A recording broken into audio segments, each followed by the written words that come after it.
প্রহরী, প্রহরী, বলুন মহারাজ। তুমি আরেকজনকে সাথে নিয়ে এক্ষুনি গোপালকে তুলে নিয়ে এসো। আচ্ছা মহারাজ। বলি তুমি আজকেও রাজসভায় কামাই করবে? অর্ধেক দিন কামাই করলে বেতন কাটা যাবে গো। গিন্নিমা, গোপালকে মহারাজ ডাকলেন। ওই দেখো, রাজবাড়ি থেকে প্রহরীও ডাকতে এসেছে। ওহ, মহারাজের আদেশ না শুনলে তোমাকে তুলে নিয়ে যেতে বাধ্য হব। আরে দাঁড়িয়ে দেখছিস কি? তুলে নিয়ে চল। ঠিক বলেছিস, তুই হাত ধর আর আমি পা ধরি। কে? আমরা আমরা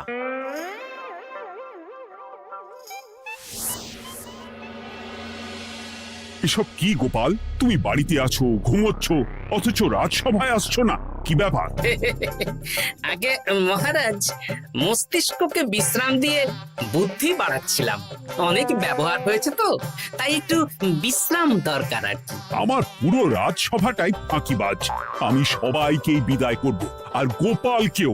এই সেরেছে, আমি ফাঁকিবাজ নই মহারাজ।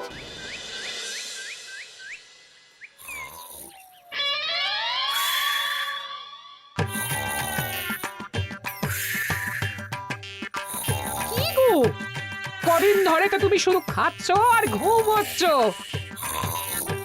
বাজার দোকান কিছুই নেই গো, রাজসভাতেও যাও না। কি যে করি। কি গো দিদা, দাদু আজও ঘুমোচ্ছে? কি বলবো বলতো? আমরা কিছু একটা ব্যবস্থা করছি, দাঁড়াও।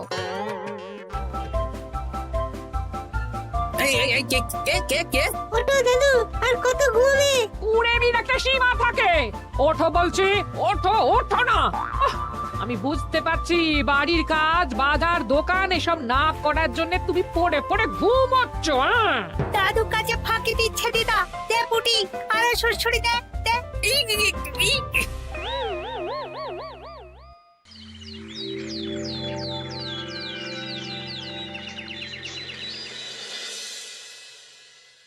মহারাজের শরীর খারাপ না মন খারাপ? মহারাজ এরকম চুপ করে ঘুম মেরে থাকলে তো রাজপাট সব উঠে যাবে। কিছুই বুঝতে পারছি না। মহারাজ আছেন চুপটি করে, নেই যে মুখে শব্দ। ফাঁকি দিলেই এবার তাকে করব আমি জব্দ। অনেক শুয়েছি, আর নয়। মহারাজ, কে ফাঁকি দিচ্ছে? আমি তো ফাঁকি দিই না। পণ্ডিত, তুমি দিচ্ছ নাকি ফাঁকি? না না, বৈদ্য। আমি ফাঁকি দিলে সবাই ওই রোগে ভুগে মরে যাবে। আমি তো রোজ সময়ই রাজসভায় আসি, তাহলে আমি বলছি আসল কারণ।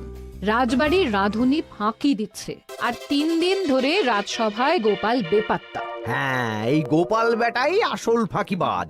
ওকে বরখাস্ত করে দিন। গোপালকে যদি বরখাস্ত করা হয়, তাহলে বিপদে আপদে মহারাজের পাশে দাঁড়াবে কে? অসময় মহারাজ বুদ্ধি পাবেন কার কাছে? এই সুযোগ, এই সময় গোপালকে মহারাজের চক্ষুশূল করতে হবে, তাহলে আমি একেবারে জেঁকে বসতে পারবো। মহারাজ, গোপাল ঠিক কতটা ফাঁকিবাজ হয়ে উঠেছে তার কোনো ইয়ত্তা নেই। হ্যাঁ, বলুন তো। বেটা গোপাল কোনোদিন সঠিক সময়ে রাজসভায় আসে না। কোনো দিন তো আসেই না, যেমন আজকেও আসেনি। আর না এলে মহারাজকেও কারণটা জানায় না। আপনাকে সম্মান করা তো দূরের কথা, কোনো ভ্রুক্ষেপই করে না। এটা কিছুটা হলেও মন্ত্রী মশাই ঠিক কথা বলছেন। হ্যাঁ, এ তো একদম সঠিক কথা। ঠিক বলেছ। প্রহরী, প্রহরী, বলুন মহারাজ। তুমি আরেকজনকে সাথে নিয়ে এক্ষুনি গোপালকে তুলে নিয়ে এসো। আচ্ছা মহারাজ। বলি তুমি আজকেও রাজসভায় কামাই করবে? অর্ধেক দিন কামাই করলে বেতন কাটা যাবে গো। গিন্নিমা, গোপালকে মহারাজ ডাকলেন। ওই দেখো, রাজবাড়ি থেকে প্রহরীও ডাকতে এসেছে। ওহ, মহারাজের আদেশ না শুনলে তোমাকে তুলে নিয়ে যেতে বাধ্য হব। আরে দাঁড়িয়ে দেখছিস কি? তুলে নিয়ে চল। ঠিক বলেছিস, তুই হাত ধর আর আমি পা ধরি। কে? আমরা আমরা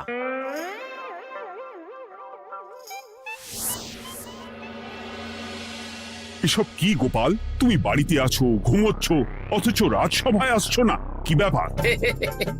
আগে মহারাজ, মস্তিষ্ককে বিশ্রাম দিয়ে বুদ্ধি বাড়াচ্ছিলাম।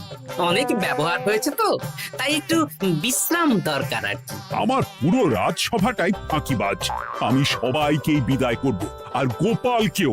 এই সেরেছে, আমি ফাঁকিবাজ নই মহারাজ। আমি খোঁজ নিয়ে দেখেছি সবাই কম বেশি গায়ে হাওয়া লাগিয়ে ঘুরছে। মহারাজ, আমি তো নদীর পাড়ে বসে শীতল হাওয়া গায়ে লাগাই, তবেই তো ঢেউয়ের মতো আমার ছন্দ আসে।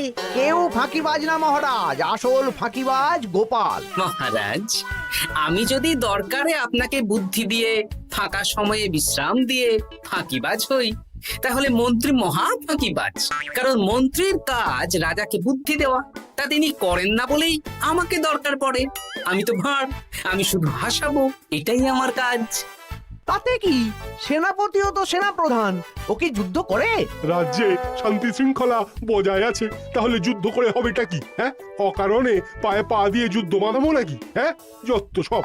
যখন তখন বিপদ আসতে পারে, তাই যুদ্ধের জন্য সব সময় সামরিক শক্তিকে প্রস্তুত থাকা দরকার। হ্যাঁ, এটা গোপাল ঠিক বলেছে। সেনাপতিকে তো কোনোদিন সেসব নিয়ে মহড়াও করতে দেখি না। তাহলে দাঁড়ালো 3 জন ফাঁকিবাজ।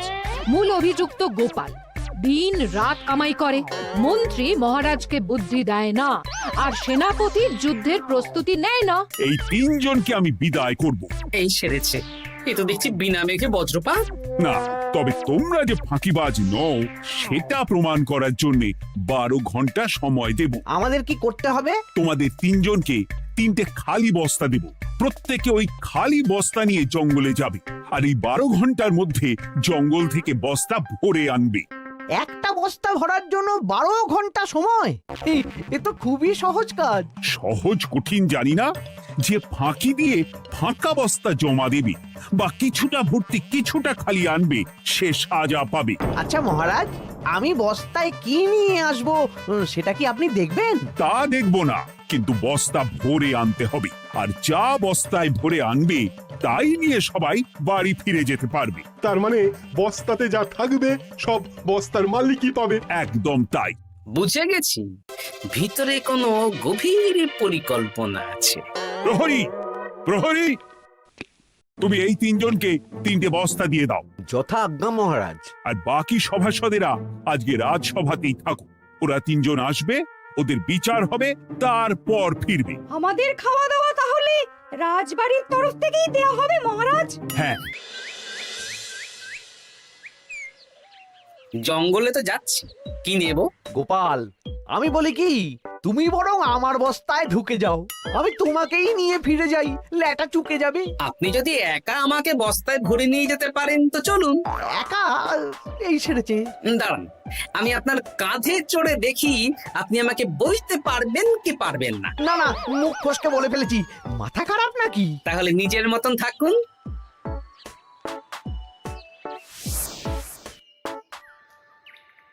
এমন কি বা আছে এই জঙ্গলে? আমার কাজে লাগার মতন তো কিছুই দেখতে পাচ্ছি না। ওই তো ওই দিকটা একটু ছায়া আছে বেশ, ওই গাছের নিচে গিয়ে বিশ্রাম নি।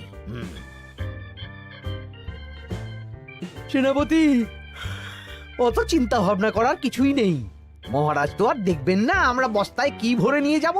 12 ঘন্টা অনেক সময়। এখন বিশ্রাম নাও। আপনার ইঁদুরের পেট, আপনি বিশ্রাম নিন। দেখি জঙ্গলে থেকে কিছু ফল পেড়ে আগে খাই, তারপর না হয় ওই বস্তাটা ওই ফলমূলের খোসা আর মাটিতে পড়ে থাকা পাতা দিয়ে ভরিয়ে মহারাজের কাছে নিয়ে যাব। হ্যাঁ, বস্তা যখন বাড়ি নিয়েই যেতে পারবো, তাহলে বনের সব থেকে ভালো ভালো ফলগুলো আগে ভরে নি। গিন্নিকে এবার বলবো, বাজার আনি না তো কি হয়েছে, দেখো কত ফল এনেছি। যাই, এর থেকে কিছু মহারাজকে ভেট দেব, মহারাজ বেশ খুশি হবেন।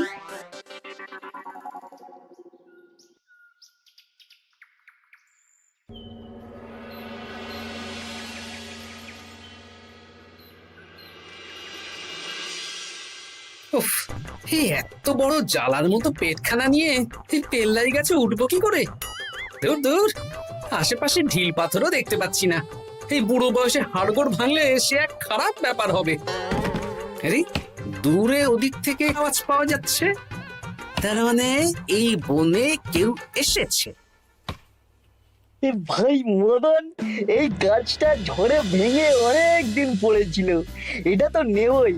তুই ওদিকে দেখ, কত মোটা একটা সেগুন গাছ রে। ওই গাছটা নিয়ে গেলে আমরা 1 বছর বসে খেতে পারবো। তাহলে আর দেরি কেন, হাত লাগা। আরে আরে আরে, করো কি এগুলো সব আমাদের মহারাজ কৃষ্ণচন্দ্রের পছন্দের গাছ। ভুলেও এই গাছ কেটে নিয়ে যাওয়ার ভাবনা চিন্তা করো না। আর ওই সেগুন গাছটা তো মহারাজের সবচেয়ে প্রিয়। আরে মহারাজ কি করে জানবে শুনি, এই বনে তো তিনি ভুল করেও আসেন না। এই যে আমি আসি, আমি মহারাজের দূত। তোমরা যদি ভুল করে ওই সেগুন গাছে হাত দাও তাহলে কিন্তু তোমাদের গর্দান যাবে। এই সেরেছে, কিন্তু আমরা তো কাঠুরিয়া, কাঠ ছাড়া পেট চালাবো কি করে? সে তোমাদের ব্যবস্থা তোমরা করো, অন্য অনেক কাজ আছে। এই সামনের গাছটা মরে পড়ে আছে, এটার কাঠ আমরা নিয়ে যেতে পারবো তো? তা পারবে, এতে অত চিন্তার ব্যাপার নেই।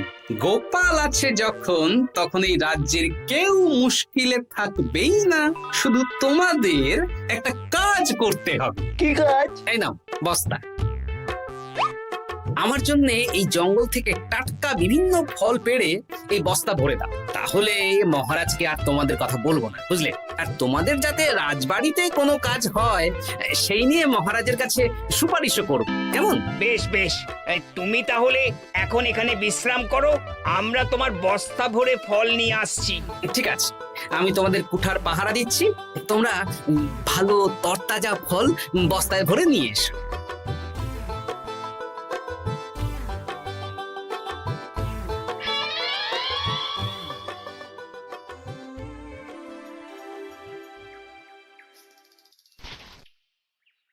ব্যাস ব্যাস ব্যাস, আমার বস্তায় পাতা ভরা হয়ে গেল, এবার যেতে হবে। আমারও বস্তা ভরা হয়ে গেছে মন্ত্রী মশাই।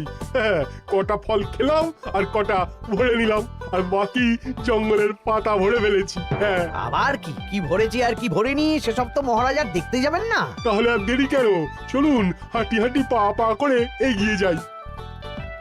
গোপালকে তো দেখতে পাচ্ছি না। ও বেটা যা কুঁড়ে, হয়তো এখানে এসেও ঘুমিয়ে পড়েছে। আবার কালকে সকালবেলা উঠবে।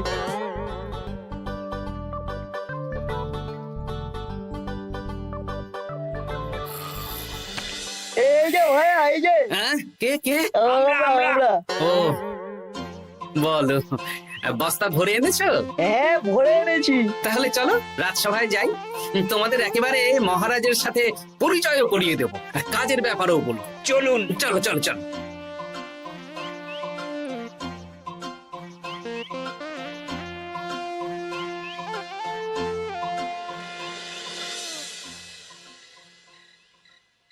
দেখা যাক মন্ত্রী সেনাপতি গোপাল কখন বস্তা ভরে আনে। এই তো চলে এসেছি, বিশ্রাম নিলাম, বস্তাও ভরে ফেললাম। এই দেখুন মহারাজ, আমিও বস্তা ভরে এনেছি। বাহ, তোমাদের বস্তা দেখে তো মনে হচ্ছে খুব হালকা। হ্যাঁ, আপনি যখন আমাদের বস্তা ভরে কি এনেছি সেটা দেখবেন না, তখন অত খাটাখাটনি করে কি লাভ মহারাজ? কিন্তু গোপালের এখনো অবধি দেখা নেই, ও কি সোনা গয়না ভরে আনছে? গোপাল যা কুঁড়ে আর ঘুমকাতুরে, হয়তো জঙ্গলেও ঘুমিয়েই পড়েছে। মহারাজ, আপনি একটা কাজ করুন, আমাকে আর মন্ত্রী মশাইকে যুগ্মভাবে বিজয়ী ঘোষণা করে দিন, ব্যাস। এত তাড়া কিসের? বাবা বাবা বাবা, তোমরা তিনজনেই বস্তা ভরে এনেছো, আমি খুব খুশি। আমার কথা শুনে কাজ করেছো, তোমরা তিনজনেই বিজয়ী। এবার বাড়ি যাও যাও। গোপাল কি করে বিজয়ী হয় মহারাজ? এই বস্তা ভরে নিয়ে আসাতেও তো ওর ফাঁকিবাজি ধরা পড়ছে। কিসের ফাঁকিবাজি? এই যে দুটো লোক তোমার হয়ে বস্তা বয়ে আনলো, সে তো মহারাজ সহ আমরা সবাই দেখতেই পেলাম। তা তো ঠিক, গোপাল নিজে হাতে বস্তা ভরে আনেনি। মহারাজ বস্তা ভরে আনতে বলেছেন, আমি এনেছি, এখানেই কথা শেষ। আমি কাকে দিয়ে বস্তা ভরালাম, কে আমাকে সাহায্য করলো, সেসব তো কোনো শর্ত আরোপ করা ছিল না। কিন্তু পরীক্ষাটা তো কে ফাঁকিবাজ সেটা প্রমাণ করার পরীক্ষা। এখানে তো তুমি ফাঁকি দিলে গোপাল। এটাও ঠিক কথা, তাহলে গোপালের শাস্তি পাওয়া উচিত।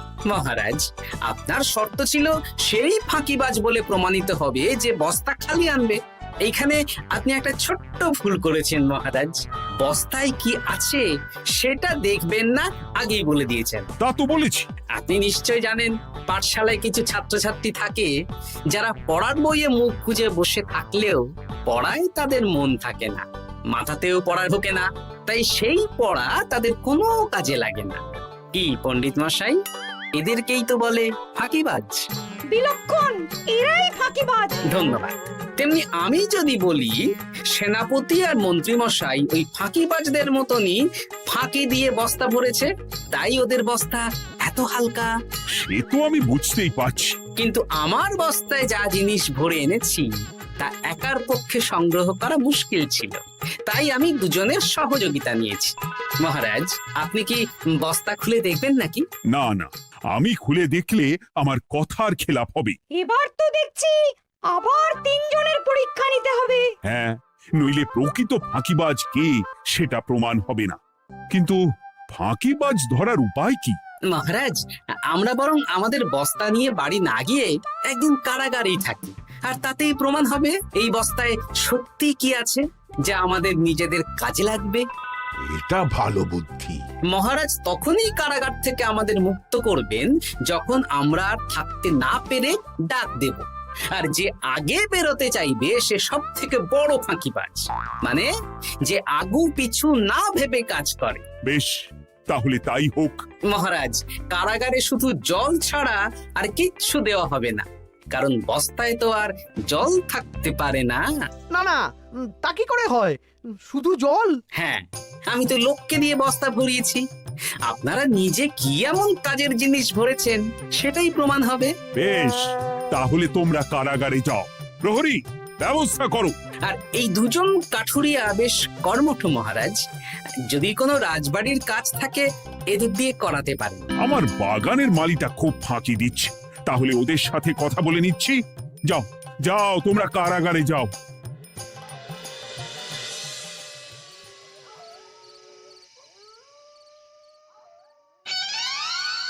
ওরে বাবা রে, কি খিদে খিদে পাচ্ছে রে। দেখি বস্তায় কি আছে দেখি।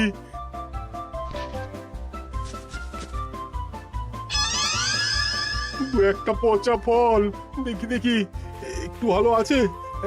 এটা একটু ভালো আছে, হ্যাঁ এটাই খাই, হ্যাঁ এটাই খাই।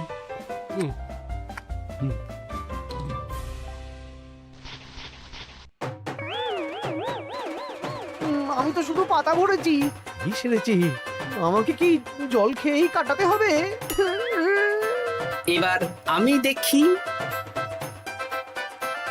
আহ, টাটকা ফল আর জল। আমার কাছে যা ফল আছে এগুলো খেয়ে আরাম করে 5-6 দিন কেটে যাবে। ও গোপাল, আমাকেও কটা ফল দাও না গো। ও গোপাল, আপনি এখান থেকে উঠুন, অন্য বাগানে ফুল হয়ে ফুটুন। ফল খাবেন?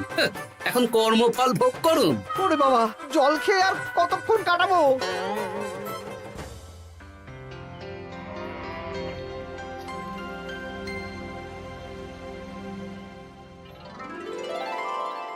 উফ, পেটটা চুই চুই করছে, কি খিদে পেয়েছে না। আমি আমি বাড়ি যাব। আপনি বাড়ি যাবেন? হ্যাঁ। তাহলে বেরিয়ে আসুন, বেরিয়ে আসুন। বেটা গোপাল কায়দা করে এমন শর্ত দিতে বললো, পুরো ফেঁসে গেলাম। আমারও তো খাওয়ার মতন তেমন কিছু নেই, আমিও এখানে থাকবো না। আমি এখানেই আছি, ফল খাবো, জল খাবো, আর প্রকৃতির ডাক এলে একটু বাইরে যাব।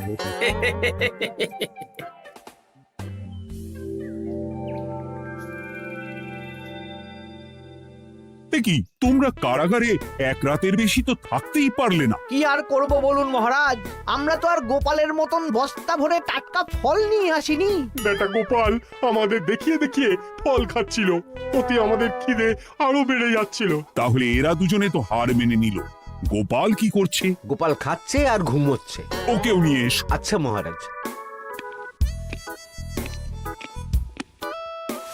একই মহারাজ, আমার তো এখনো বাইরে আসার ইচ্ছে হয়নি। কি আর করা যাবে, ওরা হার মেনে নিয়েছে, তার মানে তুমি জয়ী হয়ে গেলে গোপাল। আমার বস্তায় ভরে অনেক ফল এনেছিলাম, এখনো অনেক আছে। আপনি তাহলে বাকি ফলগুলো নিয়ে নিন। তাহলে তো এটাই প্রমাণ হলো গোপাল কাজের সময় ফাঁকিবাজি দেয় না, শুধু বুদ্ধি বাড়ানোর জন্য একটু বেশি ঘুমোয়। এই নাও গোপাল, তোমার উপহার। মহারাজ, আমি সময়ের কাজ সময়ে করি আর বাকি সময় একটু ঘুমাই। আমার এখন ঘুম দরকার মহারাজ, কাল থেকে অনেক ধকল গেল যে। বেশ, তোমাকে ঘুমানোর জন্য 1 সপ্তাহ ছুটি দেওয়া হলো। ধন্যবাদ মহারাজ। কি সেনাপতি আর মন্ত্রীমশাই, এবার বুঝলেন তো ফাঁকি দিলেই ফাঁকে পড়তে হয়, তাই কাজ করলে ভেবে চিন্তে করুন। চলি, খুব ঘুম পাচ্ছে।